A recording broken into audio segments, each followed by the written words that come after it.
Yeah, well, welcome to the show, Pints and Punchlines. We've been going on about, I don't know, fucking year and a half, something like that. You guys have helped us grow. Look at how big we are. We're here on a Friday night. It's fucking crazy. How about a shout out to Rose Music Hall, the staff tonight, sound. You guys are making it happen.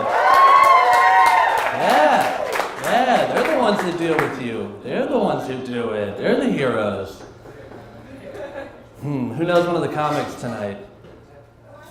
Nobody, perfect. My name is Michael Yetman. I am a comedian in Columbia, Missouri. I've been doing it 6 years. Started out in Southeast Missouri, Southern Illinois, doing open mics. Actually, my first show was, I got super drunk, was supposed to do 5 minutes, did 40 minutes of total garbage, and then I started doing open mics about 6 months later. But I'm single, and that's unfortunate because I'm gorgeous. And she told me, she said, Michael, you're trying too hard. You're going to the gym, you're working out, but if you want to find somebody who's going to love you, they're going to love you for what's in here on the inside. And my dad leaned over and said, look, your mom lies to you because she loves you. The only people that love what's on the inside are doctors and serial killers. Get your ass to the gym. I want grandkids. Moved to Columbia. I've been doing it in Columbia for about 4 years. I don't know. I've done okay. I've opened for some really interesting people. I got to open up for some heroes. That's pretty cool. I opened up for Doug Stanhope, Kyle Kinane, and then my personal hero, TJ Miller. So I've been pretty lucky at comedy, and I've got a show that I got to start, and it's really blown up from a little baby project to a full-blown, goddamn respected show. And it's called Pints and Punchlines, and it's a monthly showcase of local comics. So it's like I get to show my own private collection of, if I want to see comedy, this is what I want to see tonight. And people respond to it, so it's fun.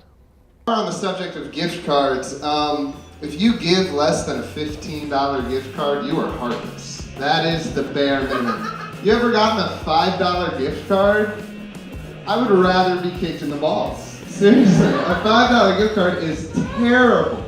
Because you're not only saying to that person, hey, you're only worth about $5 to me. You're saying you're worth not $5 real dollars, $5 of credit to Best Buy. And nothing at Best Buy is $5.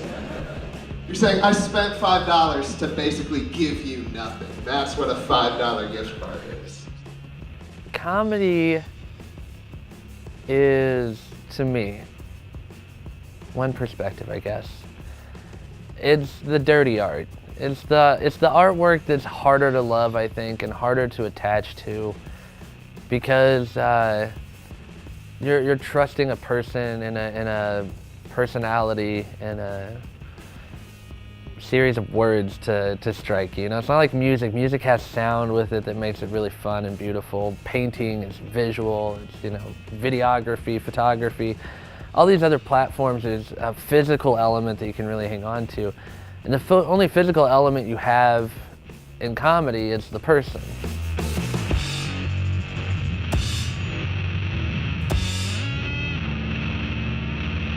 I was not always the lyrical genius that people know now, but there was a time when I was a little bit more crass, ugly on stage. I've always had this fascination with engaging my audience.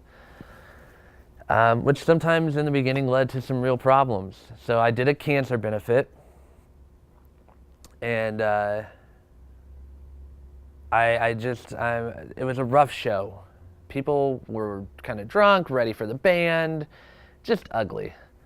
And we were all new. Every one of us going on stage were new to doing stuff like this. And I'm on stage after about 4 guys go up. I go on stage and this woman will not shut up. She just won't be quiet.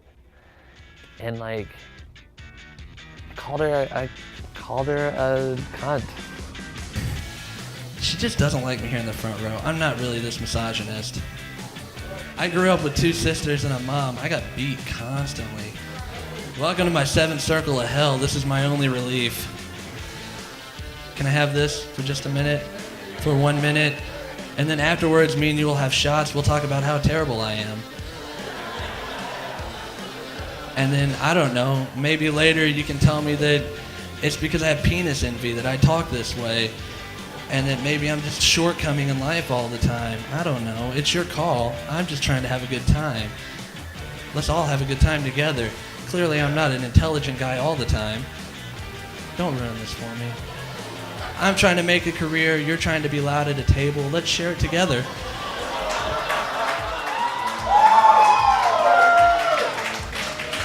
The only downside is I actually like that you're speaking up. That means you're an opinionated woman, which means you're intelligent, and I'm cool with that.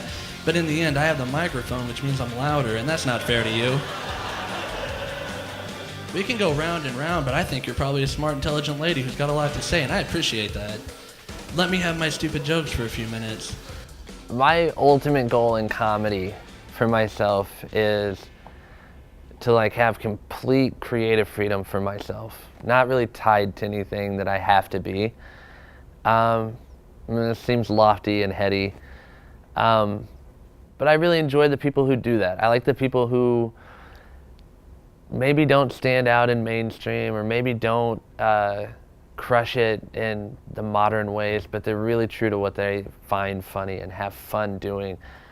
That being said, though, you know, I think good comedy is a combination of things. I think it's understanding your voice and what it is that truly is humor and comedy to you, what's funny to you, combined with showmanship. You know, if you want to just go up and talk and tell people what you like and what you think things should be like, just be a professor. I mean, comedy is still part of a show. I'm not saying create an act, but you know, it's okay to have energy in something. Show them that you're passionate about your comedy. So I think it's a combination. I think good comedy is people who are true to themselves, but also want to make it fun for you. You two look like a happy couple. How'd you meet? How long you been together? Oh shit, did I just ruin somebody's... Okay. It made it seem like this is my secretary, just don't mention it. Like it got really weird for a second, because he's just nodding and smiling, and I was like, oh, you guys look cute. He's like, no. Oh, we're not even a couple. We're on a business outing.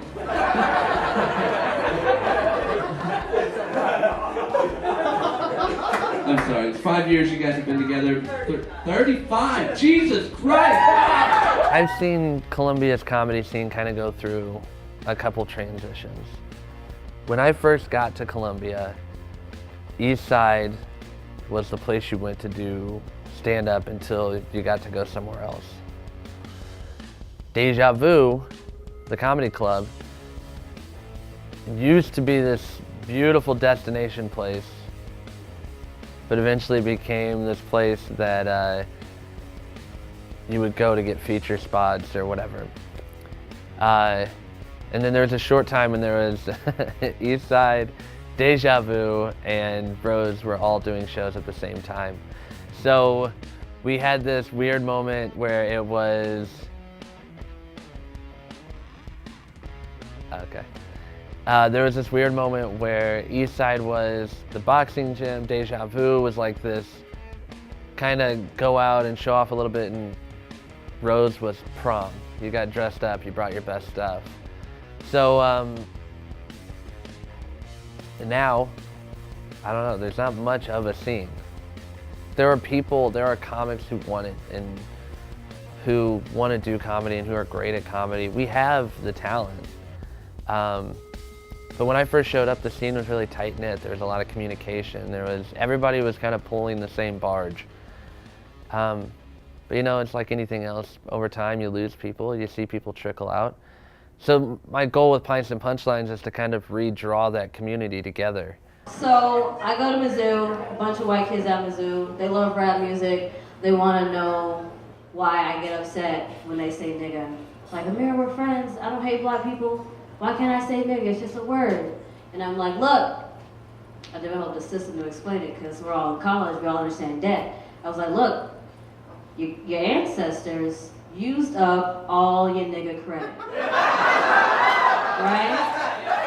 They got a credit card, they went on a shopping spree, they hit a limit, you know? And the coolest thing about comedy is that if someone really sticks with it, it evolves. So pay attention early on to people. You know, you can learn a lot by watching local artists. You'll see who's going to stick around and who won't, and you'll have to watch some bad comedy, but you've watched bad TV. This is way easier. And if it doesn't go well, you can talk shit about them, like, at a way more personal level. But give it a chance. Give these people a chance to evolve and develop in front of you. Because, sure, they have this cool career and this story, but you got the experience from beginning to end, so you have a unique attachment to that art.